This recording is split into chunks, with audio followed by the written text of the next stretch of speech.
We make it better. Crop failures, famine, war, suffering on a scale completely unimaginable. We are putting the cart before the horse. As Charles I said at the scaffold, he was the true defender of liberty. Yeah, I've completely derailed the conversation. Join me Monday to Thursday at 8 p.m. on GB News, Britain's news channel. So Jubes and Kerr, we tackle the issues of the day with real, robust debate, both sides of the fence, battling it out with me in the middle with my forthright opinions and views. And often really interesting things happen because you start with a position and then by the end of the debate you find actually, well, I might not have thought about that one. What we need in this country is 2 new political parties. You should maybe think about doing a 2024 calendar. I'm Michelle Dewberry and I'm keeping you company right through until 7 o'clock this evening. GB News, the People's Channel, Britain's watching.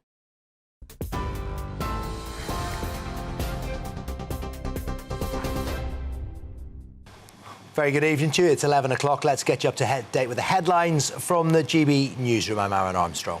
Nicola Sturgeon says she was shocked and deeply distressed after being arrested by police investigating SNP finances. Scotland's former First Minister, who was released without charge after 7 hours of questioning, insists she's innocent of any wrongdoing. In April, her husband, Peter Murrell, who was the party's chief executive at the time, and the ex-treasurer Colin Beattie were also questioned and released without charge. Her home and the party headquarters were searched in April, with police seen removing boxes of evidence. The long-running inquiry is investigating what happened to around £600,000 worth of donations earmarked for the Scottish Independence Campaign. 11 teenagers have now been arrested on suspicion of murder after a 16-year-old boy was stabbed to death in Bath yesterday. 3 further arrests were made today in addition to the 8 yesterday. The 9 boys and 2 girls are aged between 15 and 17.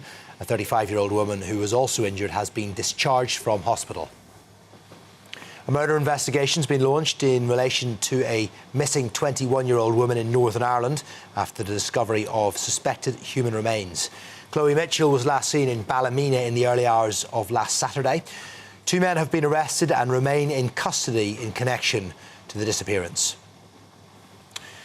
3 British tourists are missing after a dive boat burst into flames in the Red Sea off Egypt. Officials say 12 Britons were rescued along with 12 Egyptian crew and guides. It's believed the fire was caused by an electrical short circuit. The Foreign Office has confirmed it's in contact with Egyptian authorities and is assisting those involved. And one of Boris Johnson's allies says the resignations of 2 Tory MPs was not a coordinated attempt to undermine the Prime Minister. Jacob Rees-Mogg insists there's no plot against Rishi Sunak and believes he should remain the leader. He also believes, though, that Mr Johnson could easily get back into Parliament at the next election. The former Prime Minister announced he was stepping down as an MP after being handed the findings of the Partygate inquiry. Sir Jacob says there could well be a split, though, if some MPs try to block Johnson's return, but he admits things could have been done better. One always deserves blame for one's own mistakes. It would be absurd of me to pretend that Boris hasn't made mistakes. There was a man called Peter Wentworth who in the late 16th century was locked up in the Tower for saying in the House of Commons, "None is without fault, no, not our gracious Queen." The same could be said of Boris. None is without fault, no, not our gracious Boris. That is true of all of us. TV online, DAB and TuneIn Radio, this is GB News. Now, it's time for Headliners.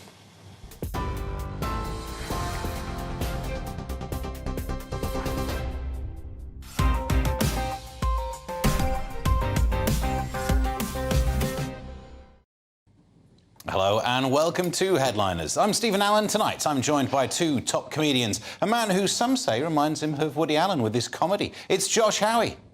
And a man who some say reminds him of Woody Allen with his personal life. It's Lewis Schaefer. I don't know which one I'd prefer. How are you 2 doing? Good, other than warm? Just back from camping. Oh, yeah. So I am really sunburnt under this makeup and just utterly shattered. How's an actual toilet after a little break away from one? Yeah, it's been great being here back at GB News and using the facilities. Lewis, you toileted recently here?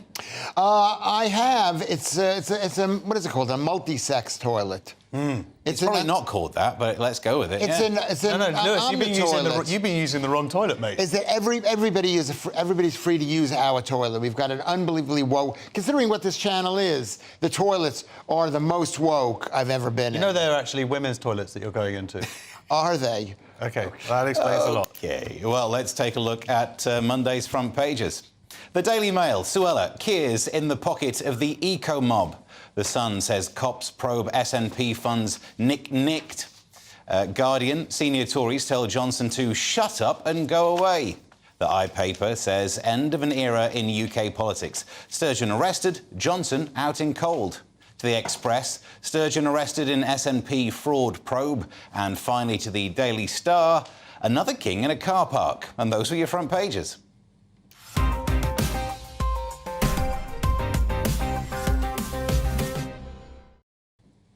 Kicking off the in-depth look into the papers then, the Express, Josh. Indeed, Sturgeon arrested in SNP fraud probe. So, as I said, I was away camping, my phone ran out of battery, aka I had to engage with my children and relearn their names. Oh, I'm sorry. And then getting in the car on the way home and then just sort of charging it up as we were packing.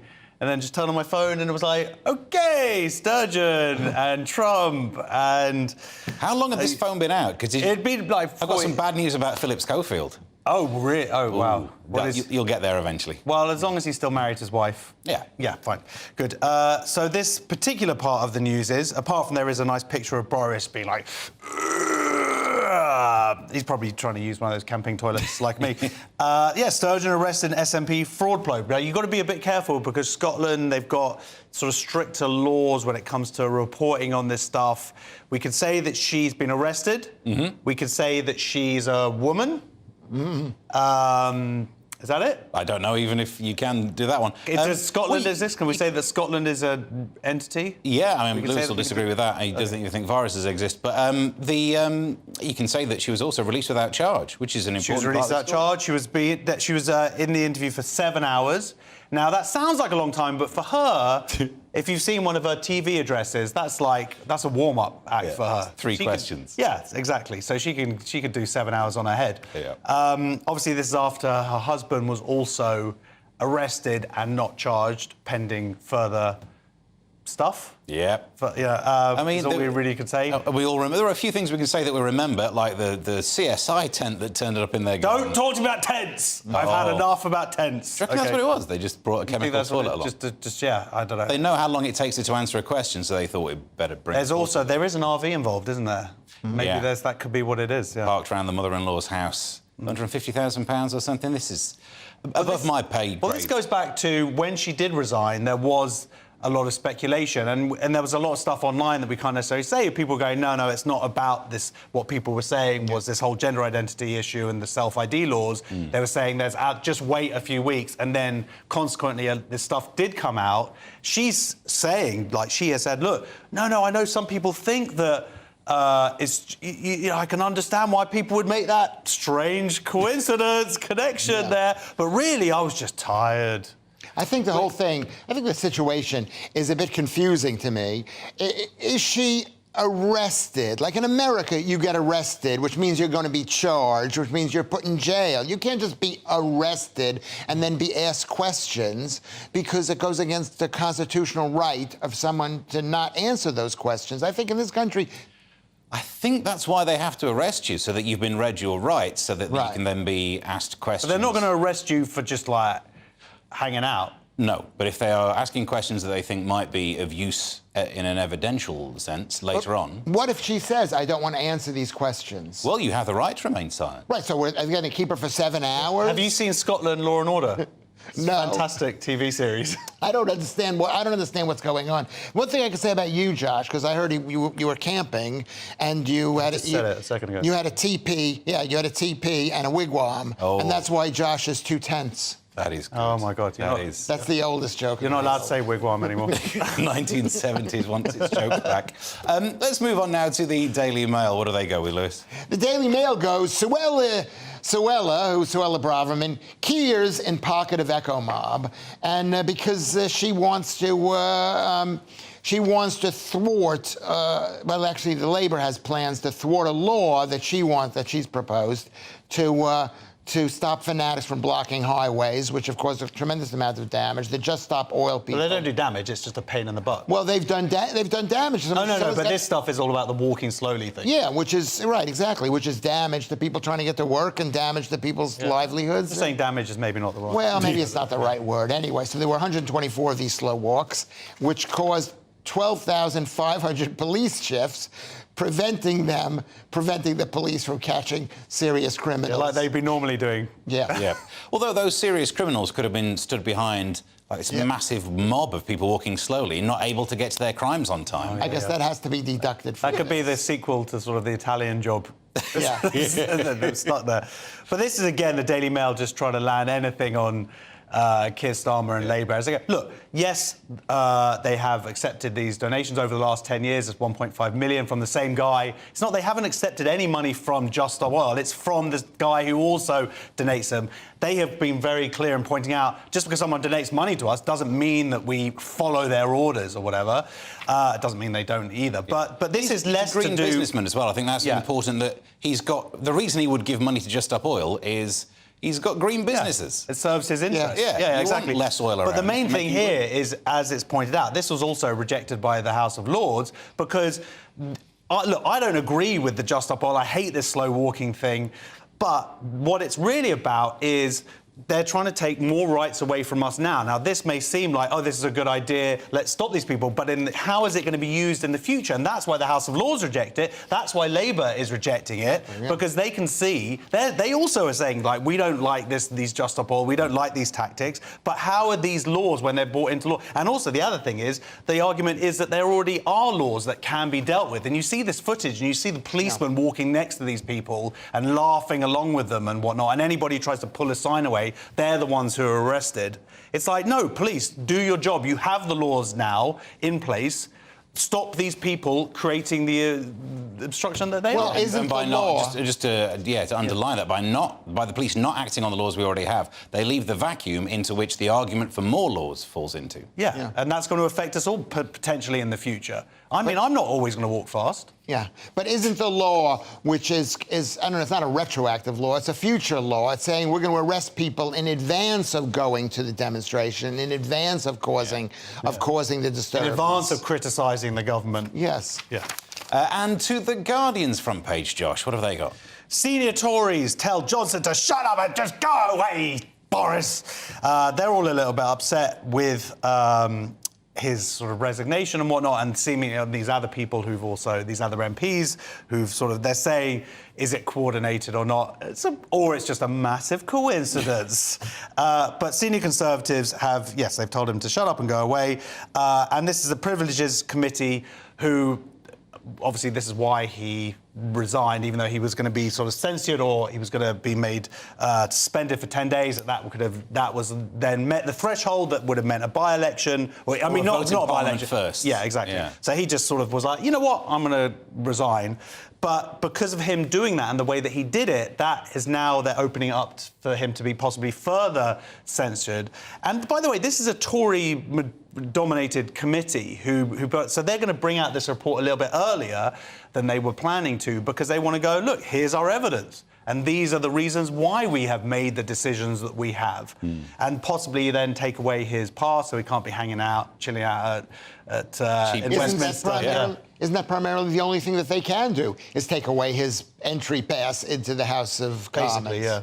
But because then he'll have to pay like £5.50 a pint instead of £2.40, and that'll kill us all. That's where you go. Lewis, just on this, is there a whiff of that Trumpianness to it, that it's not about people defending whether he did or not do it, then now they're just calling it political? If you can move the argument away from did he mislead Parliament or not into its kangaroo court, then you avoid the main argument. Well, as I have said, somebody has to blame for this COVID debacle, and it might as well be Boris Johnson. He knew that it was rubbish, that the whole lockdown things was rubbish. He knew it was rubbish, and he went ahead with it. So, I mean, is he worse than Neil Ferguson?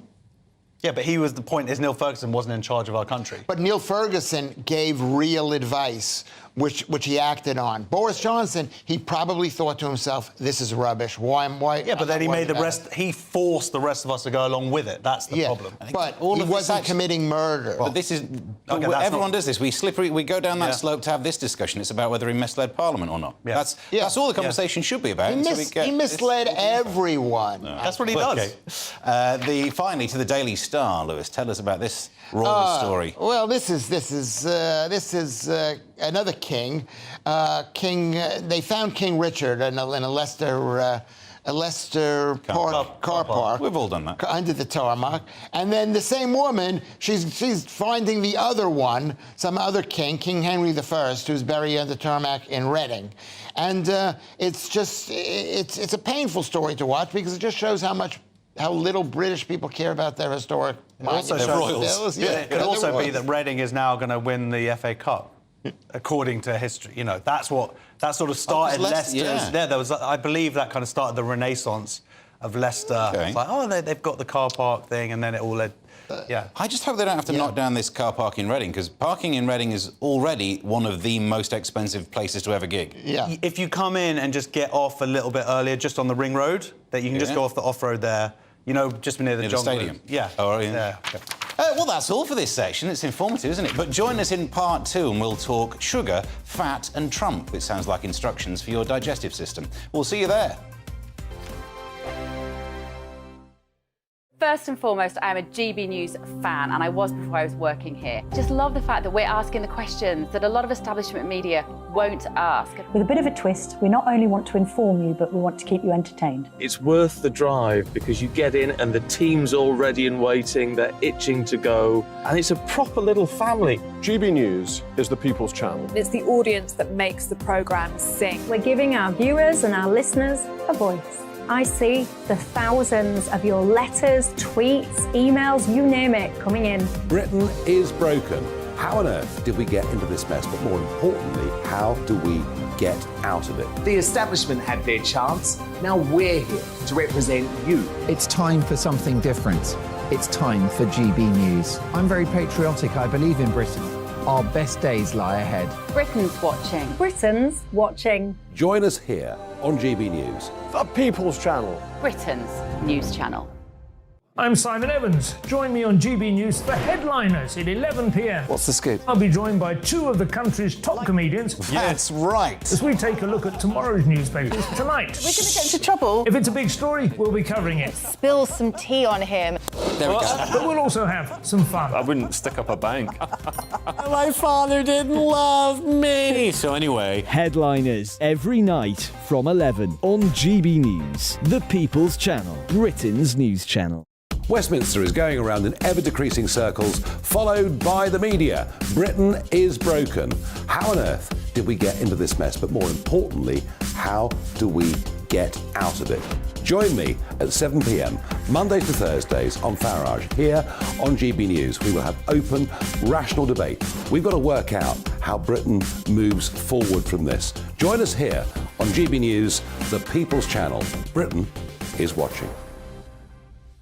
I'm Andrew Doyle. Join me at 7 o'clock every Sunday night for Free Speech Nation, the show where I tackle the week's biggest stories in politics and current affairs with the help of my 2 comedian panellists and a variety of special guests. Free Speech Nation, Sunday nights from 7 on GB News, the People's Channel, Britain's news channel. Monday to Thursday nights on GB News. At 6, it's Dubes & Co. 7 o'clock, Farage. At 8, join Jacob Rees-Mogg. And at 9, Dan Wootton Tonight, followed by Headliners. On TV, radio and online. This is GB News.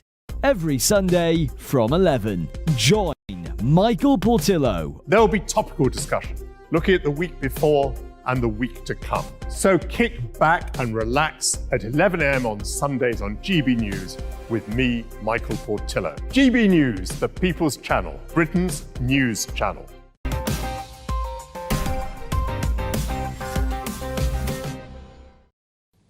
Welcome back to Headliners. I'm Stephen Allen, and I'm back with North London's Josh Howie and South London's Lewis Schaefer. So much diversity. That's a bit of a dog whistle there, isn't it?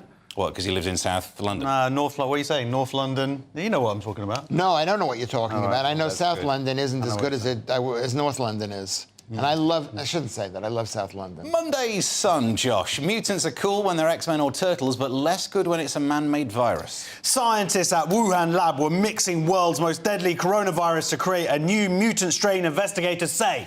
So, this was covered yesterday on this with you two. Yeah. And weirdly, we're doing it. Why wasn't it? Okay, We both left it out. Okay, fine. Well, essentially, this is the Sun reprinting the Times special investigation here, and yet more evidence seems to be coming out that it was the work. It was man-made. Or woman-made in a lab in Wuhan, and the evidence is that they were making mutant viruses. Okay. They were putting two different viruses together, definitely. But space But about whether it's. But adding 2 and 2 together, we're making 19. COVID-19. Thank you. So do I. Just came up with that. So much. Just came up with that. Yes, this is an investigator said. It's a slightly contradictory sentence here. We were rock solid confident that this was likely to be COVID-19. So rock solid confident that this is likely to be. Yes, so this is, they're saying the reason why we have less information is because actually they were investigating, that information was out there in the public until about 2016, and then the Chinese military funded it, took it over, and then, and that's why there's been less information since then. But look, the reason why this is so important isn't just so China should pay the rest of the world a lot of money and be censored for their culpable behaviour, even though there's arguments that American money was also involved in the lab and whatnot, but also because they are still, or as of February, working on these types of viruses. This got out last time. If they feel like they got away with it before, and I'm not suggesting this is any kind of conscious, some people think, oh, this is definitely a conscious, deliberate thing. This has probably happened by accident, and if that is the case, then we need to know this stuff so it doesn't happen again. That's the most important bit. Step one, that this doesn't, if this is what happened, that it doesn't happen again. Millions of people died. I don't know, do you believe that or not?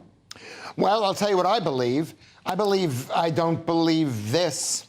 Oh! I don't believe this. I don't believe anything that we read about COVID. And I don't think you should. What about podcasts? Anything, you know what? So you have to take it all with a grain of salt. Anything in the mainstream media, and this is in the Sun, it was in the Times yesterday, is what this says, very simply put, for those who want to know, it says China bad, COVID is real. And what they're doing is they're demonizing China. Not that I like China. China's horrible. But they're demonizing it, and they're saying the COVID was real. So even though we might have mishandled it, it wasn't our fault. So COVID doesn't exist, and China's a good country. You know what? China is a bad country. If you don't believe anything that you read or hear or take in any information on COVID, how do you actually even have an opinion on COVID? It's called empirical. It's empirical. But where are you getting this empirical information from? I'm living in the real world. Yeah, but where are you getting the information from if you're not reading it? I get it from all the other places. Where? Other than in the Sun. It's rubbish. Where? The non-mainstream. Tell us so we can find out about this non-existent COVID-19. I'll give you one name, Ivor Cummings. The guy's a hero. Is that not one of those made-up That's my porn star name, mate. That's when Bart calls the bar and says, is Ivor Cummings there? No, and does he write stuff real down? name. Does he write stuff? Can I read it? This kind of argument is, first of all, you're making like kind of an A. Yeah, deliberately. I don't want people to listen to The only reason Josh is giving balance here is because if not, then you'd have a fun time with Ofcom. Is that true? How are you paying So fine? you're saying that Ofcom won't allow me to say that I don't believe that COVID is as bad as they say it is, and then I am not allowed to say that China is bad. No balance. No, you can absolutely say it. As long as I immediately say afterwards that you're an idiot. Okay, you say I'm an idiot. But the people out there know. They know there's going to be one person out there who's going to say, you know something, I believe Louis Schaefer. Ivor Cummings, he's the one. He's going, my God, someone read my little blog. He's got a friend called Mike who's got a fun surname. Sorry, I'm probably going to get loads of Ivor Cummings people attacking me now. Monday's Daily Mail now, Lewis. And a man who knows about political resignation happens, he resigned from UKIP at least twice, I think. Nigel Farage has got something to say. And then he re-signed himself up for other stuff. Who knows what this guy's doing? It says in the Daily Mail, Nigel Farage, who works right here at this station, who's really just a lovely guy. And not that that was amazing. Not that I met him. I can say that I've actually seen the guy. He's real. I've seen him. Have you met him? Yeah, I interviewed him before working here, though. We had a minor falling out about colours of passports. Oh. Because he was, from what I took in the interview, saying that because I didn't know blue passports because I'm too young, therefore I'm not as British. Which I'm sure I was fully British. I would have checked my passport, but I was a bit embarrassed about getting it out. I wanted green passports. I don't know how he'd feel about me. No. I just like the green. I don't want to discuss my passport status. Oh, yeah. Anyway, Nigel get married soon, eh? Nigel Farage claims 10 Tory MPs could jump ship and join a new centre-right insurgency, as UKIP leader predicts it's the end of Boris Johnson and the Conservative Party. And basically, Boris Johnson was going to be, as we discussed before, he's going to be, basically, he quit the Conservative Party. Or he quit being an MP. He didn't quit the Conservative Party, and he thought people would follow him. But anybody who... You can't trust that guy. Sorry. I mean, he's a very interesting, funny guy. He'd probably make a good MP if he actually stood for something. Who are you talking about? Which Boris one? Boris Johnson. Okay, I was a bit worried. Do you think that there will be another political party formed? Could it be as powerful as Change UK? You know what? I respected that lot. I know Change UK, but there are a lot of ex-Labour people out there who stepped in because of Corbyn's... and I understand now that there were people who needed to stay to change Labour to then make it electable as well. But I respected the Change UK people. I think it's sad, and I think at that time it was desperately needed. Whether this is desperately needed to have a right-of-centre party, arguably that is... the Tories right now. I mean, so I don't know how differential they are to what Sunak is already doing. I'll also say that the people who are mostly seem to be part of this, who are being sort of flouted as being part of this concept, are red wall Tory MPs who are most likely going to be losing their seats in the next election because the Tories didn't deliver for those constituents. So it's sort of like, well, we might as well just throw our hats in and see how it goes. Whether they do it, whether they actually have any success, if they can really differentiate themselves. I don't really understand how they're going to make themselves that different from what the Tories already are. There's a narrative. You hear people interviewed on this very station using the phrase the Conservative Party aren't true Conservatives anymore. So you just rebrand yourself as the true Conservatives. Yeah. It's not about rebranding. I can see it myself. You take the COVID issue, is that Boris Johnson completely sold out the British people on the COVID issue. He just listened to the World Economic Forum and the World Health Organization and all these other things, and he instituted lockdowns, and he didn't fight. He did not fight for the truth. And that's just one issue. OK. This is but thank you for keep on going back to it. Yeah. To The Guardian now, Josh, and a tax that could leave nothing but a bitter taste in the mouth. Well, there is umami as well. Very nice. UK food giant calls for higher fat, sugar and salt taxes. This is Danone, UK and Ireland. James Mayer, who's its president. And surprisingly, most of their food doesn't have a lot of fat and sugar and whatnot in it. So they're like, you know what? You should tax all the companies that do have all the the sugar and what. But they are right, and sadly... No. Oh, wait, well, we'll get to your point of view in a second. No. I just blurted that out. No, that's absolutely fine. Of course, that's why you're here. We are here to have a disagreement. If I could just say what my position is first before you start shouting, no! And bring your COVID conspiracy theories into this. Anyway, so this is the idea that we are being shoved too much fat and rubbish food into our mouths. We have a obesity epidemic in this country, and the sugar tax has been shown to work. Now, some people say, oh, look, the nanny state, don't do it. But actually, sometimes we need a little bit of help because this stuff is addictive. There is a problem. It's costing a huge amount to our NHS, which is us the taxpayers. And but like I say, the fact it's coming from a food company that is already sort of trying to put everyone else in. And I just want to say one more thing, and I'm not trying to bag on Johnson here, but they had a bill that was a good bill that was going to be dealing with some of these issues, and it got postponed, and it was all about banning advertising on this stuff for children and whatever, and it got postponed to next year. A bunch of times it got postponed, and it's just, unfortunately, it's just another thing that just kept on, another example of this government not following through on stuff. Can I scream Okay, no? now. No! Sorry about that. That was a bit too loud. That was good. No. At the end of the day, we got to start with what the problem is. Not fat is not the problem. Even sugar isn't the problem, and even salt isn't the problem. The problem is we've got too much availability of these foods. No! I disagree with that. That was so rude. That was so rude. You were just rude. And I'm sorry I did that.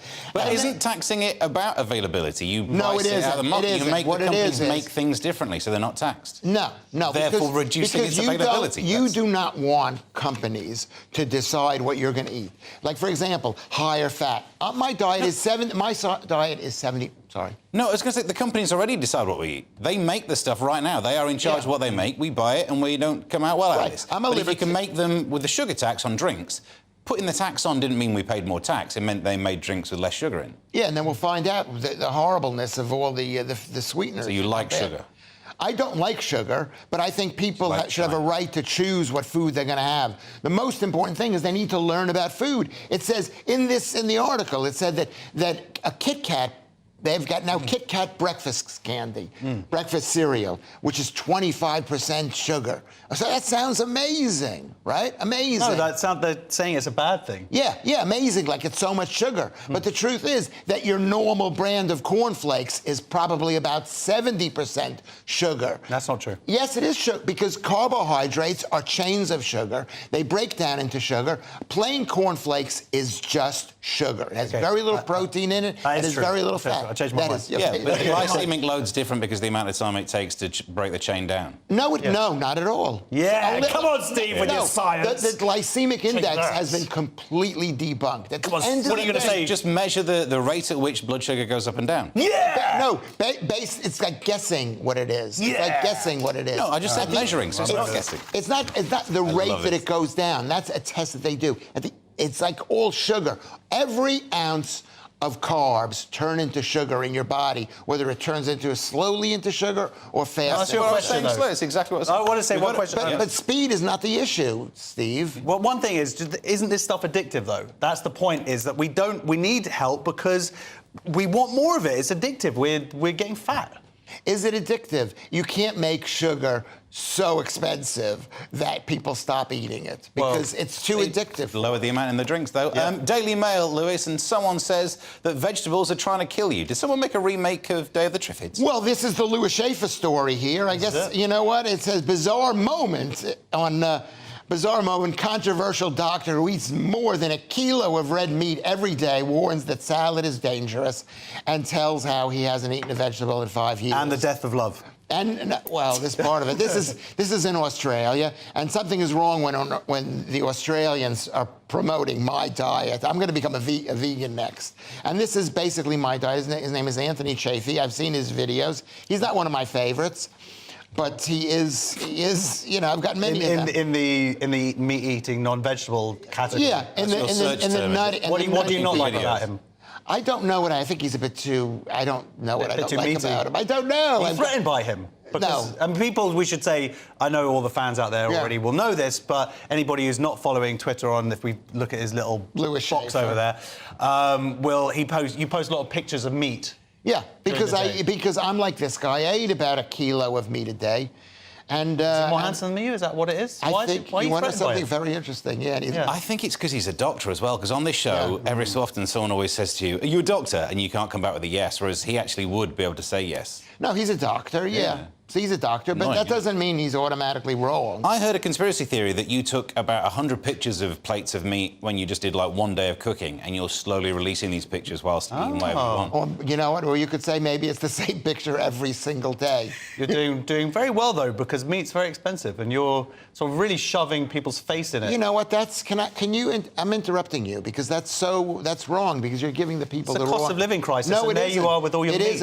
It isn't. Actually, beef is what, a gram for gram, calorie for calorie is one of the least expensive I was talking about your OnlyFans site, sorry. It's got beef different type of beef. That's it for part 2. Don't worry, part 3 will fill the gap that it leaves, and we'll be changing sexual identity and looking at men-only clubs. Sounds like a heck of a party. Join us for more. It's all about family, being in people's living rooms, all the interaction and getting to know who our viewers and listeners are. When I was young, my dad used to say, "No, stop arguing." I wanted an outlet that would enable me to give my opinion. People are going through a really hard time right now, and I know that you don't feel like you're being listened to by the establishment. I came to GB News because it's the People's Channel and I want the audience to have their say on the events of the day. We're dynamic. We do something different. Democracy shows that the wisdom of the nation is in its people.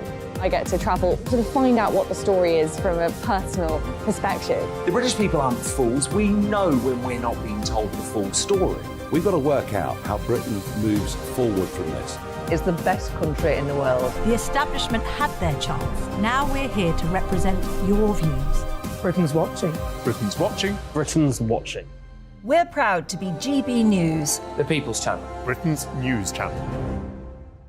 Join me, Patrick Christie's, Monday to Friday, 3 till 6. We tackle the day's news agenda like you've never seen before. It's high tempo, high octane, the most controversial topics, and the best guests. You will not be able to take your eyes and ears off it. I'm not afraid to ask the questions that you really want answered. 3 till 6 p.m, Monday to Friday on GB News, the People's Channel, Britain's news channel. Join us every night on GB News at 11 p.m. for Headliners, which is 3 top comedians going through the next day's news stories, which is exactly what you need, because when the establishment has gone crazy, you need some craziness to make sense of it. So join us 11 p.m. every night on GB News, the People's Channel, Britain's news channel. Join me, Camilla Tominey, on Sunday mornings from 9:30, taking the politicians to task and breaking out of SW1 to see how their decisions are affecting you across the UK. Bursting the Westminster bubble every Sunday morning, only on GB News, the People's Channel. Britain's watching. I'm Jacob Rees-Mogg, the Member of Parliament for North East Somerset and a former government minister. For years, I've walked the corridors of power in both Westminster and the City of London. We need to have the arguments, the discussions on how we make it better. Crop failures, famine, war, suffering on a scale completely unimaginable. We are putting the cart before the horse. As Charles I said at the scaffold, he was the true defender of liberty. Yeah, I've completely derailed the conversation. Join me Monday to Thursday at 8 p.m. on GB News, Britain's news channel. The Jubes and Co, we tackle the issues of the day with real, robust debate, both sides of the fence, battling it out with me in the middle with my forthright opinions and views, and often really interesting things happen because you start with a position and then by the end of the debate you find actually, well, I might not have thought about that one. What we need in this country is 2 new political budgets. You should maybe think about doing a 2024 calendar. I'm Michelle Dewberry and I'm keeping you company right through until 7 o'clock this evening. GB News, the People's Channel, Britain's watching.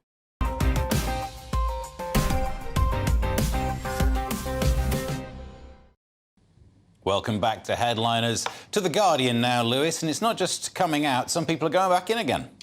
Yes, this is in The Guardian, and these are one of the 7 papers that I don't read. I don't want to read. I do read them. I have to read them. One of the 7 papers. There are only 7 papers. Whatever they... Yeah, I'm telling you, every single one of them I don't want to read. Every single one of them are filled with lies. So that story we mentioned half an hour ago. What? Yeah, like that story, yeah. Go on. Amongst, it says, according to The Guardian, only almost 7% of the people in the UK changed sexual identity in 6 years, according to a study. And sexual identity is not gender, and it's not sex. It's proclivity to have sex. Is that right? No, not at all. Not at all, no. Basically, what they're saying is that, but what they don't quantify at all is, are we also talking about things like pansexual, asexual? Those are sexual identities, technically, or are they just keeping it to the original trilogy of LGB? In the article, they almost just make it binary. I know that's a trigger word around here. They just say heterosexual and non-heterosexual. Yeah. So you've only got 2 categories. So you say 2 camps, but that's going to get... Well, we know right, so that is. So I'm right.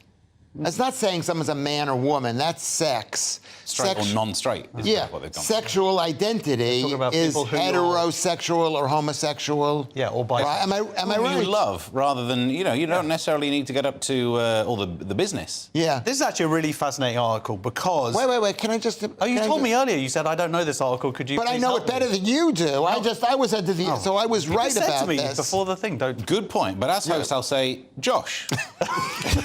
Okay. So, 23,000 people were interviewed in Lancaster University. This is researchers. This is in America.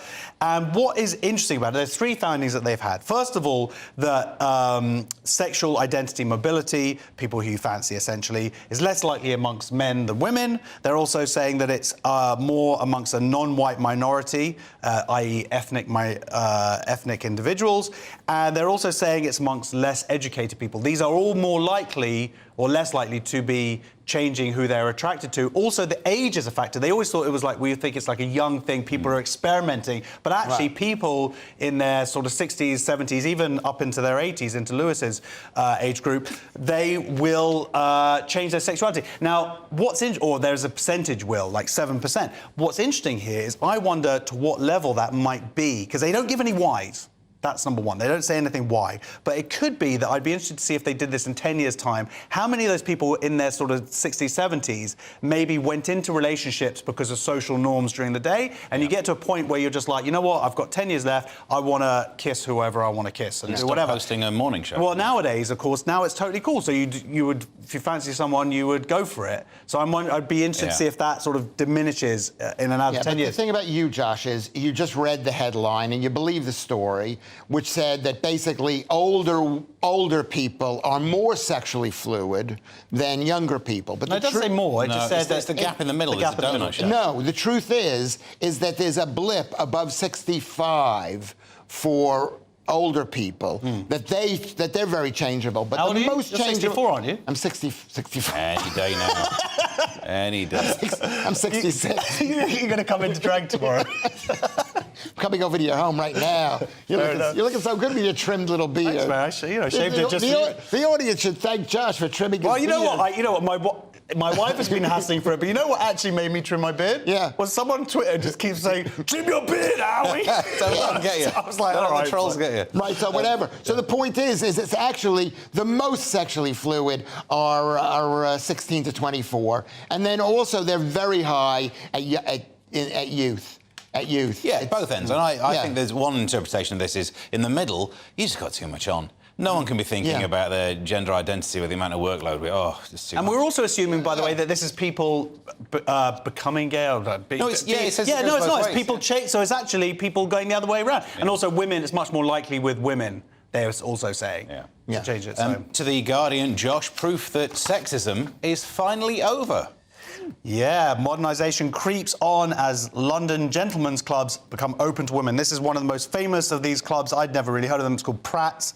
It's the latest establishment. It's now voting in female members, but supposedly it's going to take a long time because you need to get 25 people to write your name in a book, and then you have to be voted in. At the moment, I am on number 0.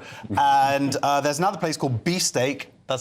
I mean, if you're going to call them, are you like the mascot there? They probably have like a big picture of you as they walk in. You know what? I've never been to one of these clubs. I don't really know anything about that world. But I got to say, the idea of gentlemen's clubs, or not gentlemen's clubs, but a place, men's groups, like exclusively men's groups, I've become much more positive towards it in terms of what's happened over the last few years. We've seen like women fighting for female-only spaces, and it seems to be there's an acknowledgement now, instead of this whole idea like up till sort of 5 years ago, that men and women are exactly the same. No, we're different. And I don't think there's anything wrong with that. You know, yes, we should have equality and have the same opportunities and whatnot, but I think that there are some spaces where it's nice to just be with men. Whilst that may well be true, the argument against these kind of clubs is they're not like men's groups for mental health and these are sort of group speaking therapy connections stuff. And whatnot. Exactly. If this is where the networking happens, and if the rule is women can't walk through this door, then the networking happens inside, you've just disadvantaged them. Yes, but then I can't get inside either, so... Yeah, good point. I must admit, Lewis, you'll maybe the same as me. I saw this and thought gentlemen's clubs were the other kind, and I thought, well, they do let women in. They're the ones doing the dancing. Well, I've actually been in one of these clubs. I did some filming with Louis Schaefer, my filming career. I did a film. Stringfellows. I did a film at the Reform Club on Pall Mall, and it's kind of like being in a museum. It's something, a palazzo. You were young. You were the young person. I mean, I don't know. They were just doing a scene there. I didn't see the old people hanging around. But the actual building itself was one of the most beautiful places I've ever been in. So this is a shout out to the Reform Club. It's lots of rooms, lots of restaurants. You can you can read every newspaper. You think of Blue Water. You don't like newspapers. Yeah. Have you been? Yeah. You just spent the whole show going on and you don't read newspapers. Now you're on press. Go to a newsagents. To the Telegraph, Lewis. Some exams really are getting easier. So the black cabbie's knowledge exam could be made easier. Drivers are taking 4 years to pass the test, even though the number of routes have been reduced. You have to learn every single route of getting around. It's like they haven't invented sat-nav. And so I call up a friend of mine who's a cabbie, and I asked him, I said, hey, are you happy with them changing and making it easier to be a black cabbie? And he said, why would you support an easier way for someone to get your job? And that's the essence of this story. Went straight to the source. I think this is the first bit of investigative journalism that Lewis has carried out now. I did. My friend Lam out there, Lambros. Are you sure you just didn't ask the cabbie who was driving you in? That's the kind of research I thought you might have done. Knocked on the window. He gets the night bus in. It's basically the cabbie business is a closed shop. And that's why for years... That's not a closed shop. The point is you have to be able to pass the test. They basically make it a closed shop. It's the same way getting your driver's license in this country. They make it impossible. It's not a closed... Anybody can get a drive. You just have to be able to pass. They just have to torture you to death. You've got to learn 300... You know what closed shop means? Yes, when they make something so difficult that it can't be done. And that's becoming a London cab driver is one of the greatest accomplishments. When you speak to a London cab driver, they've got nothing to say except the way to get to Marylebone is. They know that. All right. Well, I think that's quite interesting. They did do scientific studies of cabbies' brains, and their frontal cortex, the bits that spatial reasoning and whatnot, is about 40% larger than a normal human being. And as I said that, I knew what I was saying was untrue. I was just trying to be funny, Josh. I apologise to you. No, I apologise to you. I'm sorry, Lewis. But you have to explain it afterwards. That helps. To the Times, Josh, and if someone only eats meat, then I guess that means that they can't have psychiatric treatment in Australia. Yes, Australian psychiatrists prepare for magic mushrooms to be a legal treatment. So this has happened supposedly out of nowhere. They rejected this application up until very recently, but now there's this Dr. Ted Cassidy is already preparing for people to come to his clinic, and they've got pot plants and whatever. Supposedly that's nothing to do with the actual pot. And you can take MDMA, better known as ecstasy. So I've already booked my appointment for 8 p.m. on a Saturday night.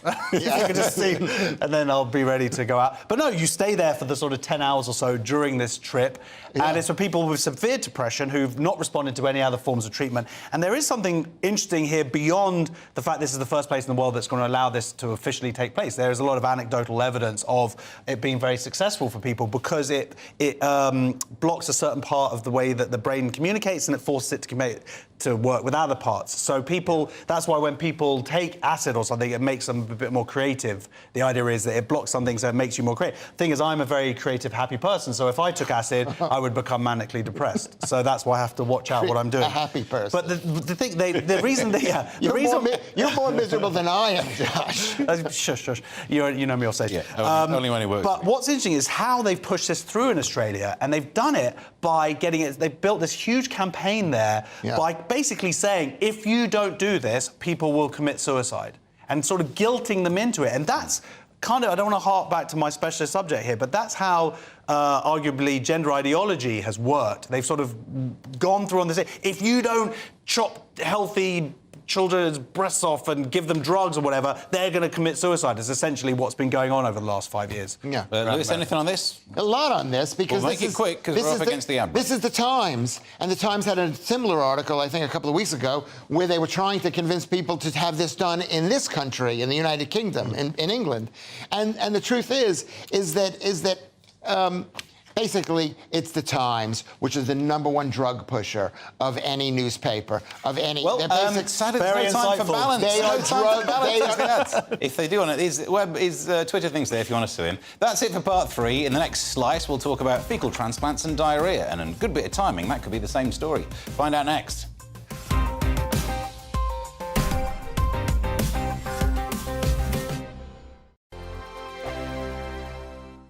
I joined GB News because I was sick and tired of not hearing my views being represented, not just mine, but so many people that I knew and spoke to. I just couldn't get my voice out there. I couldn't say anything. I couldn't do anything. Whatever the narrative was, I kind of had to follow it. GB News is there to provide a voice for those who have been ignored by the establishment media. We think different things. We've got a different style. GB News is here to be optimistic and positive about the future. It's real kind of dynamic and flowing, with the audience very much at the heart of it, like a big family. Here at GB News, we talk about the things that matter to you. Hearing the voices from right across our towns and cities, especially our towns. All sides of the argument represented with a heavy dose of opinion. We're on a mission here to make a difference. And the GB News family really is here for you, and whatever time of day you can watch or listen. Britain's watching. Britain's watching.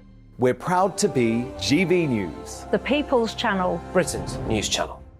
I'm Mark White. As GB News Home and Security Editor, I cover those key issues that are so important to you. Our authorities, our communities doing all they can to combat violent crime. With the public services under unbearable strain, why are we still failing to control our borders? Defence, the first priority of any government, has been continually hollowed out. Can we trust our politicians to protect the armed forces? Join me, Mark White, on GB News. Monday to Thursday, 9 p.m. till 11 p.m. Join me, Dan Wootton. I'll bring you the sharpest takes and hottest debates. Do you not believe in prison? I don't believe in prisons. I'm completely stunned. I guarantee you there'll be no spin, no bias, no censorship. I actually was personally quite offended by it. And no reason to go to bed. So I guess they've always been quite woke. That's Dan Wootton tonight on TV, radio and online. Monday to Thursday from 9 p.m. till 11 p.m. on GB News. The People's Channel, Britain's news channel. You've probably seen politicians interviewed 1,000 times, but we do it differently. We find out who they really are, we don't shout, we chat, and hopefully we bring a bit of light, not just heat. Did you know Kate Moss? Apparently. Do you have a pair of jeans or a pair of jeans? No, of course I don't. What would I do with them? My friends are like, oh my God, what's she doing now? Join me every Sunday at 6 for Gloria Meets, only on GB News, the People's Channel, Britain's news channel. Start the day with GB News. We catch up on all the big stories you didn't hear the night before. And take a look at what the world's talking about this morning. That's right, Monday to Thursdays from 6 o'clock. It's Breakfast with Eamon and Isabel. Straight after breakfast, join us, Bev Turner and Andrew Pearce. We're going to take you through till noon. We'll be tackling the big topics of the day, including the things that the other channels just won't talk about. If it's happening here. Wake up to mornings on GB News. The People's Channel. Britain's news channel.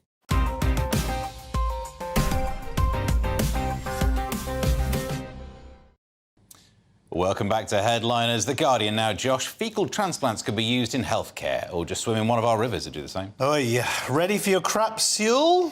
Fecal transplants can play a huge role in the future medicine. This is one of the first of a series of articles now that we're going to deal with, which I call Sundayitis, which is where the people working at newspapers don't want to come in on the Sunday, so they write it before because it's not actual news as such. Yeah. And so in this case, it's a long case study of somebody who had some terrible health issues, went into hospital, and it was essentially looked like they were going to die. And then they say what it is, Josh. It's a non-story. You know what? I didn't want to take your trademark away from you. That you came up with that. I give it to the world. Wow, you're just very generous. briefly in defence of this, it's not a non-story. There's amazing things like you swap out the gut biome of a thin person and a fat person gets thinner if they got their bacteria. They did things with mice where they gave them Parkinson's disease, did a fecal transplant, and some of the symptoms went away. This is impressive stuff. It's just funny because it's a poo tablet. Yeah, basically, and so it saved but you read this huge article. Did the guy survive? Yes, they put someone else's poo up his bum, and then that made him better. Within 3 days, he was walking around and stuff. So yes, it is fascinating. But at the end of it, they're like, "Oh, this is an extract from a book." Surprise, surprise. Thank you. Why don't you go to work, Guardian, on Sunday, Observer, journalist? At the end of the day, it said the race to discover how FMT, which is fecal microbiome, whatever it is, therapy works, is now on. They don't know how it works. Yeah. The Metro, Lewis, and weather can leave you hot to trot. Yeah, it says, can hot weather cause diarrhea? And the answer is no, it can't cause diarrhea. But according to them, it can.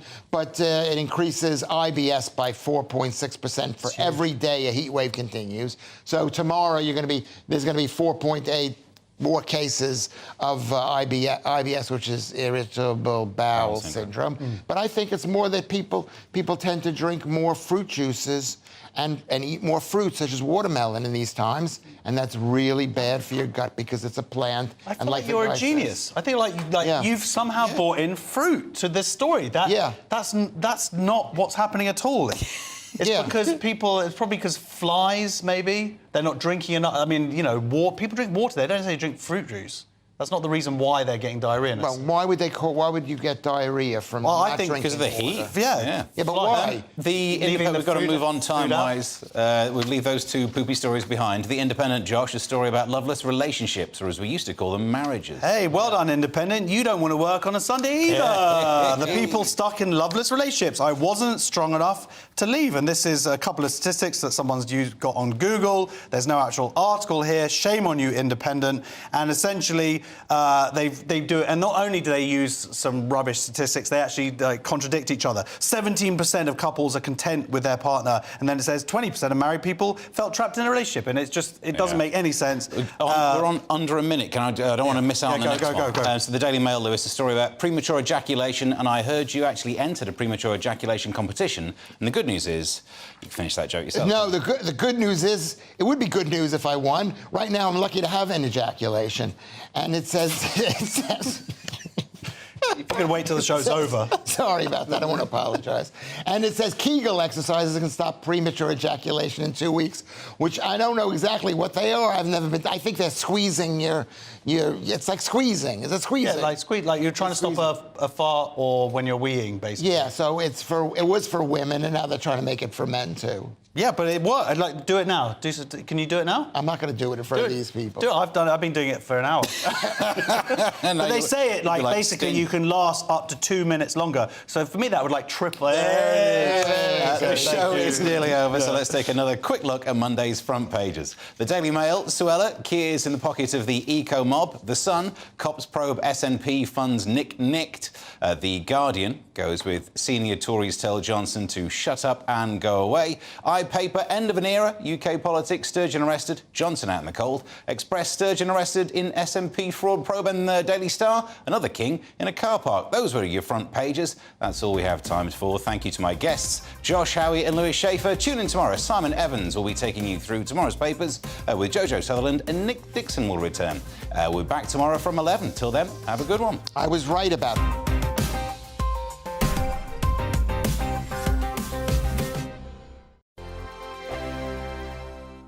First and foremost, I'm a GB News fan, and I was before I was working here. Just love the fact that we're asking the questions that a lot of establishment media won't ask. With a bit of a twist, we not only want to inform you, but we want to keep you entertained. It's worth the drive because you get in and the team's all ready and waiting, they're itching to go, and it's a proper little family. GB News is the people's channel. It's the audience that makes the programme sing. We're giving our viewers and our listeners a voice. I see the thousands of your letters, tweets, emails, you name it, coming in. Britain is broken. How on earth did we get into this mess? But more importantly, how do we get out of it? The establishment had their chance. Now we're here to represent you. It's time for something different.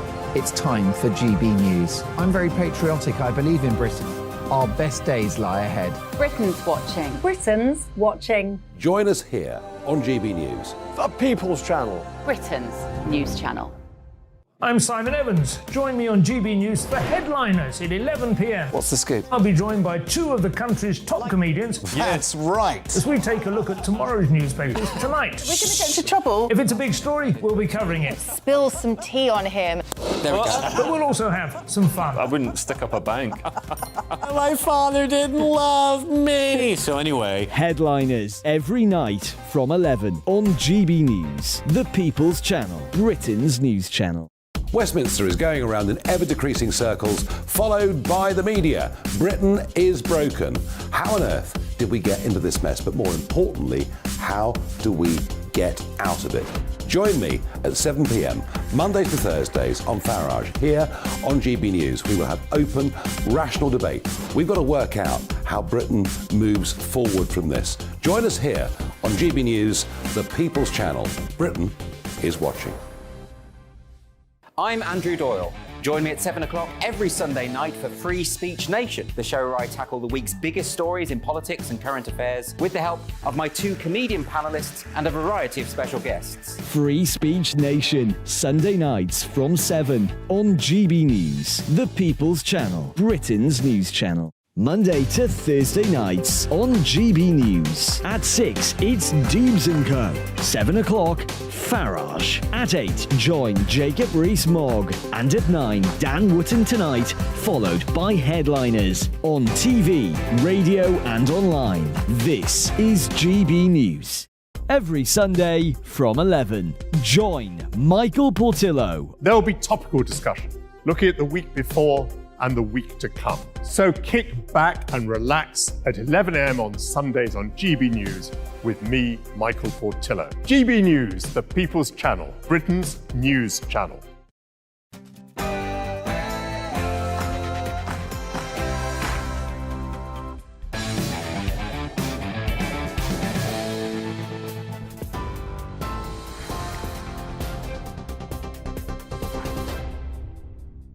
Very good evening to you. It's 7 o'clock. I'm Aaron Armstrong in the GB newsroom.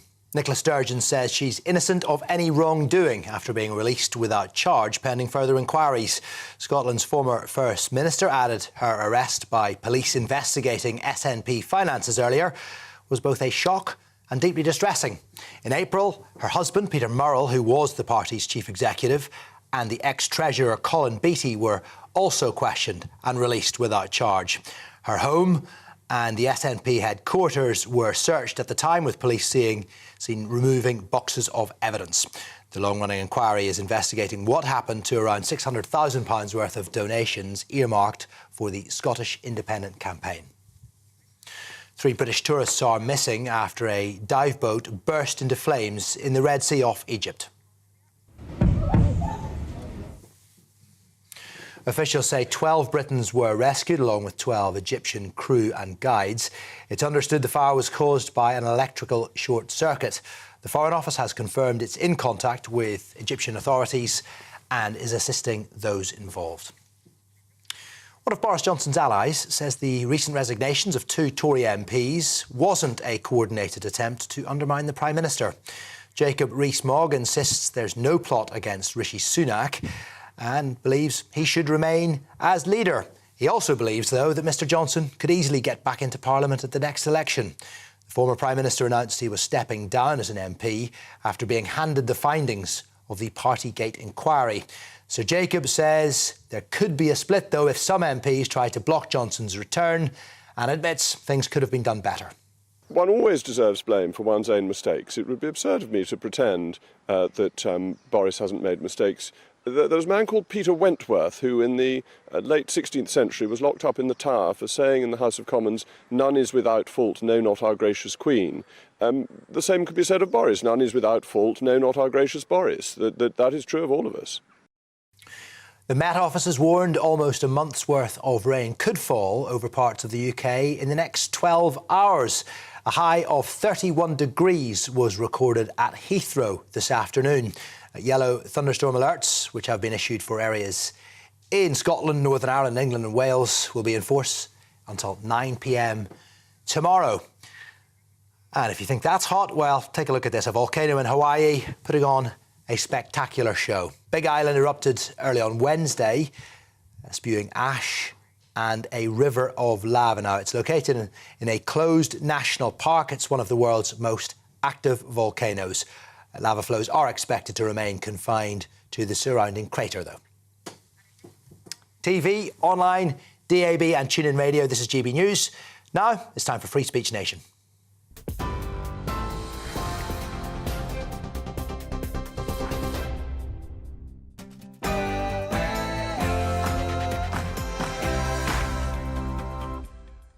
The government attempts to push through more anti-protest legislation. Nudists get in trouble for eating naked in a pub. And it looks very much like J.K. Rowling has been attacked by Oxfam. This is Free Speech Nation.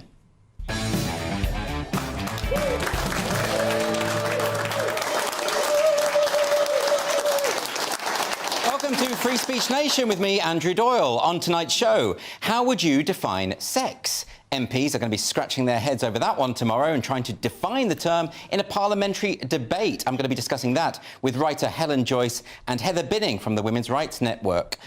After the Oscar-winning film The French Connection was censored to cater for modern sensitivities, I'll be asking Spiked editor Tom Slater whether it's ever acceptable to edit older works of art. Plus, do you believe in ghosts? TV's most haunted presenter, Yvette Fielding, insists supernatural forces are hard at work, while Spectre skeptic Glenn Hunt thinks otherwise. You won't want to miss that chilling debate. And, of course, myself and my fantastic panel will be here to answer our questions today. We've got Leo Kearse and Francis Foster. So, Leo, you must be pretty pleased. I know you're a fan of Nicola Sturgeon. Yeah. People watching for the first time may not know, Leo has a few issues with Nicola Sturgeon, but, you know, is there a sense of schadenfreude that she's been arrested? Schadenfreude, that's a fancy word for a bit. No, I'm delighted that she's been arrested. She's been released, and she says she's innocent, and I'm convinced. She posted earlier this week that she'd passed her driving theory test, but almost failed on hazard recognition, which I would never have guessed from her record as First Minister in Scotland, not being able to see hazards coming down the pipeline. Those theory tests are quite hard. But, you know, what do you make of it? Now, obviously, it's an ongoing investigation. Yeah. We're not going to speculate about anything, but just... Do you think when she got put in the car, right, she had the cuffs on, and she was getting driven to the station, do you think she was still cool with male rapists being put in female prisons? Oh, you think, well... Yeah, she must have been like, actually, do you know what? I guess I'm a little bit gender critical now. I don't think she was... a little bit turfy. Was she cuffed? I don't think they would have cuffed I think the only reason she wanted to make it easier for men to get access to women's prisons was just to make sure that in the event she is found guilty, she would actually be able to be sent to a women's prison. Right, well, since we've already managed to split the audience on that one, so let's go for some harmony and get some questions from our audience. Our first question is from Ryan. Where's Ryan? Hello, Ryan. Good evening. Has Oxfam demonised J.K. Rowling? Well, I mean, you decide. This is a difficult one because Oxfam, as you know, a charity, they released a video this week, and there was a cartoon figure in the video which looked like it could be J.K. Rowling. I don't know if we've got the image, but if we have, maybe we could see this. And the charity... Oh, no, that's an image of the article itself. So if we do find that image, we'll show it to you. But effectively, Leo, it does feel as though... I can sort of describe it. There was a cartoon image of a woman who looked a bit like J.K. Rowling with demon eyes. Yes. With a badge on saying the word TERF, trans-exclusionary radical feminist. So, what do you think? Was it J.K. Rowling? It was obviously J.K. Rowling. And, you know, what's even worse is the other two people in it were apparently Graham Linehan and Andy No. And Andy No is a Vietnamese-American guy. And they'd used a very racist, a sort of 1930s racist depiction of a Vietnamese guy. So, I mean, for Oxfam to be doing this, I just don't understand. Oxfam are supposed to be materially improving people's lives. Why are they getting involved in the culture wars of alienating half of the people? There's the image on the screen right now. We should say we don't know for certain that those figures were meant to represent Andy No, Graham Linehan and J.K. Rowling. That has been speculation from people online. But even if it's not, even if these are just caricatures of just anyone, the fact that one of them is wearing a badge saying TERF, that's taking a very specific political stance. It is taking a very specific political stance, but Oxfam, let's be fair, I think this is better than what Oxfam normally do, which is go over to different countries, set up, little camps and then sexually assault women. So it's true, really. You're very much on a roll tonight. I correct you there, Francis. It's children. Now, these were allegations, of course, right? We're not going to speculate about the truth of those allegations, Francis. I might just have to gag you. It's a tricky one, though. I think every kind of charity and major institution appears to have been captured by this stuff, and it's just so weird that they're demonising women who are just sort of standing up for women's rights. What's going on? And dividing. I mean, everybody should support Oxfam if they're going out and doing what they used to do, which is shops are rubbish, mate. No, they're terrible. No, actually, really their bookshops are really good. No, I mean, I know you still get your clothes there, but they're really expensive. This coming from a Scotsman. Who shops at Marks and Spencer's, Francis. I came in a few quid. But yeah, like, Oxfam should be going out and trying to improve the lives of people in poverty and, you know, the underprivileged people around the world. Instead, they're fighting the culture war and just dividing their support. So that a whole bunch of people, you know, gender-critical feminists, which I think is most people, aren't going to support Oxfam. I think you're wrong about. I think starving people in developing countries are really interested in intersectional feminism and the culture wars. I think that's their priority, isn't it? Anyway, let's move on to another question now from Roger. Where's Roger? Hi, Roger. Hello. Are you worried about the government's latest anti-protest legislation? Yeah, I am, actually. So there was this article on Amnesty International website, and they're talking about the UK government, which is going to try and pass this legislation on peaceful protest. The charity says these new regulations would set the criminal threshold for protest at a very low level. So I should probably just explain what happened here. So if you remember, just before the coronation, the government sort of snuck through these regulations about protest, particularly slow walking protest, and people ended up getting arrested before they'd actually done anything. What was a bit disturbing about that is that it sort of happened just like the night before the coronation, which isn't the way that these sort of things should happen. There should be much more scrutiny about it. And now you've got these clauses in this latest Public Order Act that were rejected by the House of Lords earlier in the year, and now this week the Parliament's going to try and sneak them through as regulations, right? And so they're redefining what it means to be disruptive in a protest. They're setting the bar very, very low. Now, you remember the Police Crime and Sentencing Bill, when they tried to pass that, they were basically saying if a protest was noisy, the police could shut it down. Well, of course, they're not going to be, you know, they're not going to be mime artists, are they? There's going to be noise at a protest. Now, I'm concerned about this because I think peaceful protest is the right of all of us in any free society. What do you make of this? Well, to me, this is just an extension of what happened over COVID, where essentially we were told that we couldn't congregate in groups. Protests were banned, and people were absolutely fine with this. They were saying, "Oh, why do you need to protest during a pandemic?" Yep. But unfortunately, what this does is then sets a very dangerous precedent, whereby the government then come in and they've enacted these powers, and guess what? Governments love telling people what to do. They love overstepping the mark, and they really enjoy encroaching on people's civil liberties. It's always really inconsistent as well. You know, they had these ideas that people couldn't protest against the lockdown because of the risk of the virus spreading. When the Black Lives Matter protest happened, they seemed to think that the virus took a day off that day, and it was absolutely fine for them. Well, as we all know, the virus is pro-BLM, so the virus actually took a step back. The virus was cool with that, yeah. Because, you know, the virus, you know, the virus, if you think about it, is very woke. It doesn't have a gender. You know, it doesn't recognise borders. Fair enough. And it doesn't like old people. What did you make about this, Leo? Because I know you're pretty sick of a lot of the protesters that we've seen recently, particularly, say, Extinction Rebellion and Insulate Britain. Yeah, I mean, this is the thing. I was really worried about my rights being winnowed away by an increasingly authoritarian government. But then I realised it was going to be used to go in and beat up Just Stop Oil with those big sticks from the 60s.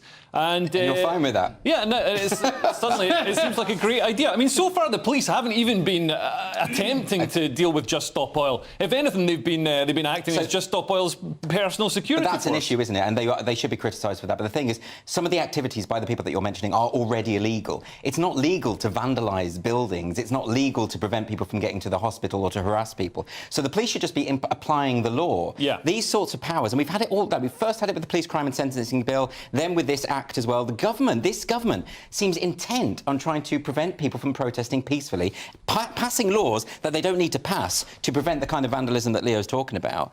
And of course, it doesn't always affect the cause that you care about, right? Yeah. This is the problem with this sort of stuff. When the Labour government back in the day urged the government to pass these restrictions on protest after the Cable Street incident, they wanted to clamp down on the far right. That legislation was ultimately used to attack the miners or to prevent the miners from protesting during the Thatcher years. So the problem is you put this legislation in place, you don't know where it's going to go, you don't know who it's going to affect. So I think the bottom line is we should have peaceful protest in this country. We right? should be allowed to peacefully protest. And like you said, it's a law of unintended consequences. What their argument is going to be, oh, you know, we want to make, you know, the streets safer for all. And the way that we do that is that we ensure that protesters aren't allowed to disrupt in any shape or form what is happening. But protests is a disruption. It absolutely is. And if you look at what's happening outside, it was 30 degrees outside. I'm pro just stop oil now. Are you? Yeah, it's too hot. It is still hot. It's too hot. On that note, let's move on to another question from John. Where's John? Hi, John. Hi there. Is the government fanning the flames of a culture war? This is an interesting one. So Oxford University have appointed a new professor of LGBTQ+ history. And this professor is a guy called Matt Cook. He has accused the government of fanning a culture war, saying there's no problem whatsoever with freedom of speech on university campuses. Which is really interesting because, of course, we all saw Kathleen Stock last week give her talk and all those people outside screaming and trying to shut her up. Someone gluing herself to the stage area. And, of course, Kathleen Stock is an example. She was driven out of the University of Sussex. That doesn't strike me as a particularly pro-free speech position. Yeah, and she's just one of many examples of speech being restricted on campus. I mean, there's the feminist film that was cancelled from being shown at Edinburgh University. Edinburgh University. And I mean, the government and people on the right or Conservatives are accused of fighting this culture war. Honestly, we're not. We're responding to crazy stuff that's happening, and I think some of the stuff like drag queens or sexualized performances for children, a naked sex show for children, that's something that has to be reacted to and has to be. We try and stop it from happening because it's a terrible idea. We're not starting this war. We're not making these people put on these sexualized performances. So that's a really interesting point, isn't it? So effectively, you've got this situation where you'll have these protesters not just protesting, but trying to shut people up, banging drums, preventing the person from being heard, setting off fire alarms, going beyond what peaceful protest is, harassing, in some cases, like at the Let Women Speak thing, you've had people actually physically assaulting people. Riley Gaines at a university was actually physically assaulted. That's not protest. And they will say, that we're starting a culture war by saying, hang on a minute, you can't do that. But we're just responding to them, who are, in fact, the culture warriors. Well, the issue is, people think it's right versus left, but it actually isn't. It's to do with power. Every side that has power limits freedom of speech. So if you think about the right in the 80s, particularly in America, if you think about the stand-up comedians that were pushing back on that, the Bill Hicks, the George Carlins, they were criticising the religious right. But now it's the liberal left. Well, they're not liberal at all. They're, as we all know, completely illiberal. They're the ones who have the cultural power and dominance, particularly at universities. So they're the ones pushing out. I mean, it's interesting to deny that there's a problem with free speech on campus because, yes, it's true that not many people are disinvited or no platform, but that's because it's a kind of preemptive thing, right? Because the fact is that people don't invite people because they know they're just going to get cancelled anyway. Yeah, it's like Stalin's purges. You only need to execute a few people for the rest of the people not to cause a fuss. Yeah. By the way, I'm gutted. Like, I've been to loads of universities to give talks. No one ever protests. They don't care. It's a shame. I want a bit of that, though. Like, I quite like a stalker. You do. You want someone at least with a little bit of Pritt stick just rolling on the carpet. Yeah, a token gesture, mate. Just, come on. Help massage my ego here. I feel slightly significant. OK. Our final question now for the moment is from Elliot. Hello, Elliot. Is it acceptable for me to enjoy a pub meal naked? No. Elliot, why are you asking? Are you into this kind of thing? It's all to ask. That's not true. Naturists, well, basically, apparently, I didn't know this, it's legal. It is legal to walk around naked as long as there's no sexual context to that. So, and this was a pair of naturists. They went to a pub. And they were told to leave. Is that right? They were told to leave this pub because they were sitting there naked. It actually that seems all right to me. But think of the mark that's going to leave on the leather sofa. I mean, I don't want to sit on that sofa after them. I don't even like using a bench at the gym after somebody's been on that, and that person's wearing shorts. OK, but apparently when they turned up at the pub, the reason why this has become a news story is because loads of diners then gave the pub really bad reviews because they let this naked couple in. Yeah. But if it's legal, then they can't really Get rid of them. Well, it depends how good someone looks when they're naked. So you're saying that people would put off their food? Yeah, exactly. Yeah. Okay. You know, because you're not going to want to eat your pate if you're looking over and someone in front of you looks like they're made out of pate. Yeah. Well, the problem with that is it's a very subjective thing, isn't it? No, it's not. It really isn't. People say, like, you know, if somebody is ripped and looks like a Greek god, they look good. If somebody looks like they're made out of Play-Doh, they don't look good. I think it's an odd... What do you think about this one, Lee? Do you think that we should just ban nudity in public? Well, I mean, it kind of socially is quite banned. Yeah, it is. I mean, unless you're on a specific parade. Like, if you're on a pride parade, then, you know, it's fine. That's absolutely fine, yeah. A celebration. I think generally you can't just go to Marks and Spencer's and wander around dragging your tackle through the sandwich aisle. That's... Well, there's a hygiene issue there, isn't there? There is. More than anything, yeah. OK, well, I think we've solved that. Let's move on. Next up on Free Speech Nation, the latest on the row between Hampshire Police and We Are Fair Cop over an online posting of a flag. There's a bit more to it, though, and we'll explain all in about 3 minutes' time.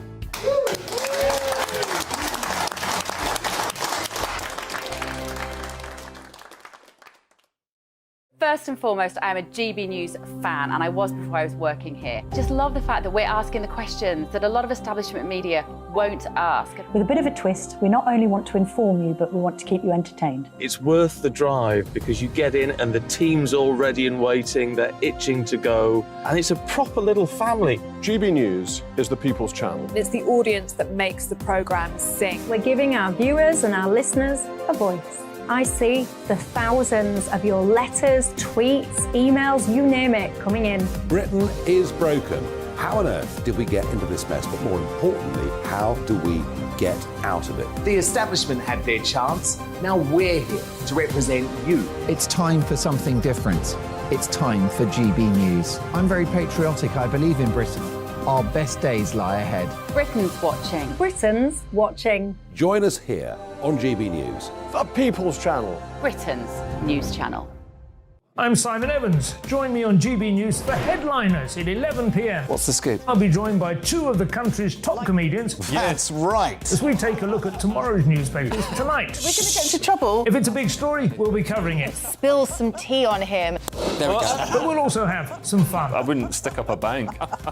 My father didn't love me. So anyway... Headliners every night from 11 on GB News, the People's Channel, Britain's news channel. Westminster is going around in ever-decreasing circles, followed by the media. Britain is broken. How on earth did we get into this mess? But more importantly, how do we get out of it? Join me at 7 p.m, Mondays to Thursdays on Farage. Here on GB News, we will have open, rational debate. We've got to work out how Britain moves forward from this. Join us here on GB News, the People's Channel. Britain is watching. I'm Andrew Doyle. Join me at 7 o'clock every Sunday night for Free Speech Nation, the show where I tackle the week's biggest stories in politics and current affairs with the help of my two comedian panellists and a variety of special guests. Free Speech Nation, Sunday nights from 7 on GB News, the People's Channel, Britain's news channel. Monday to Thursday nights on GB News. At 6, it's Deebs & Co. 7 o'clock, Farage. At 8, join Jacob Rees-Mogg. And at 9, Dan Wootton Tonight, followed by Headliners. On TV, radio and online. This is GB News. Every Sunday from 11, join Michael Portillo. There'll be topical discussion, looking at the week before and the week to come. So kick back and relax at 11 a.m. on Sundays on GB News with me, Michael Portillo. GB News, the People's Channel, Britain's news channel.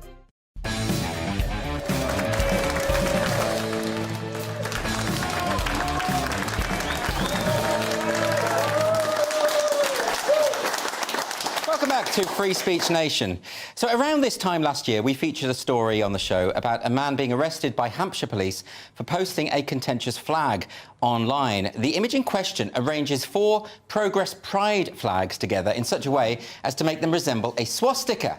Harry Miller was also arrested for obstructing the police, and those arrested have recently received 2 letters. The first was an acknowledgement that the arrests may not have been entirely lawful and that the police will accept claims for compensation. The second insisted that posting the flag could still be a criminal offence if it causes anxiety. So to discuss this, please welcome one of those arrested at the time, former police officer Harry Miller, and the lawyer Sarah Phillimore. I'm going to come to you first, Sarah. There's lots of things online that cause me anxiety. Most of the people who tweet me, actually, on a daily basis, cause me anxiety. So can I get them all arrested? Well, apparently, if you do something that the police don't like, then yes, and that's the danger, isn't it? Because all of these laws, I mean, this was the Communications Act 2003 that Harry was threatened with. All these laws predate the massive rise of the internet. So what we've got now is the ability to reach millions of people. Harry's tweet, where he basically said, come and arrest me, I'm posting the picture again, got 1 million views. Over 7,000 people liked it, thousands of people retweeted it. So I think this puts the police in a really interesting position. Are they going to arrest everybody who liked it or retweeted it? Yes. These laws are not fit for purpose because they're very much directed against an individual who's being harassed. And we should say, Harry, that you posted that for a reason. I mean, this meme has been doing the rounds for years and years and years. It wasn't, and someone posted it and got arrested, whereas, you know, the thousands of others people who posted didn't get arrested. So you were making a point, weren't you? That's exactly. I mean, the police argued in this famous second letter that the fact that the army veteran, when he posted it, put trigger warning on the post, that this in itself was evidence of his guilty mind. Because anybody, this is what they put in the letter, if you put trigger warning on something, that proves that you knew that it was offensive, therefore you are guilty. Now, you know that is patent nonsense. I know that is patent nonsense. So what I did was sent the Chief Constable the exact same image. I said, I understand that you are personally caused anxiety by this. That's why I'm sending it. And I intend to post it. I intend to put it up on our Twitter feed throughout the entire holy month of Pride. Come and arrest me if you want to. But, of course, they won't do, because whilst they're very happy to pick on the small person, if you like, the members of the public, they won't pick on somebody who's as bolshy as I am and who's got the fantastic backup of Sarah Phillimore. Well, let's... so I should... Oh, there we go. We should probably just clarify, Fair Cop. What does Fair Cop do? This is your organisation. Well, Fair Cop exists in order to challenge police overreach, where the police stretch a law to the point that it's no longer credible, which is what they've done with the Communications Act. That act was designed to stop people sending gross images to former friends, etc., with the purpose of upsetting them, ex-boyfriends, ex-girlfriends, etc. It wasn't designed for this. So Fair Cop has said, we will hold police forces to account. And lately what we're doing, when the police pick on somebody, we look and go, that isn't an offence. So our MO now is to put a massive target on our own backs and say, we're doing it, come and arrest us. But they won't, because they can't stand the fact that if they did that, we would have them out in court and I'd have their pants down. But then if it's about double standards there, they're willing to go after people who can't defend themselves but not Fair Cop, doesn't that just go to show that they're not applying the law? Well, exactly, and I think Harry's got a very effective strategy, and it requires being brave, it requires taking that risk that he will be arrested, or I will be arrested, or I'll be disbarred. But we both think that that risk is worth taking, because what's happening is really seriously frightening. The police are acting, I've always said this, as effectively the private militia for a particular ideology, which I don't think has any basis in fact or law or reason, which is a definite safeguarding risk to children. We have to be able to talk about it, to mock it, to be offensive about it. Yes. These are not criminal offences. These are part of a very urgent and necessary public debate. Can I ask you what the law is on this? So, for instance, could someone post an actual swastika flag online, or is that considered... Well, if somebody reports you to the police, even though perception-based hate crime recording is supposed to be a dead letter, yes. If somebody said, I found that very offensive because it was having a go at me for being trans, I think the police would probably jump into action, yes. Do something, because this is what they've been doing for years now without proper challenge until Harry came along. Because my understanding is that this image, you can see why some people would find it offensive, right? Because it's not someone posting a swastika. They're trying to make a point, a satirical point about the authoritarian excesses of I've been told the trans movement by many people who I respect and admire, that they find the posting of any Nazi iconography deeply offensive. Right. And I understand what they are saying. Many of them make references to trivialising the Holocaust. Yes. I understand what they are saying. But I'm afraid I reject this idea that we cannot make the link between current authoritarianism and past authoritarianism. Now, I thought the swastika image was a very visually striking graphic that said so economically, better than words could say, we are under the thumb of a totalitarian regime. And I think that's worth saying and worth discussing. And if somebody finds it offensive, that's sad for them, but that is their issue. Yes, is the problem, Harry, a bit of literal-mindedness here? Is that people see that image and they assume that you're supporting Nazis or something like that? Yeah, well, that's a willful choice to do that. And also,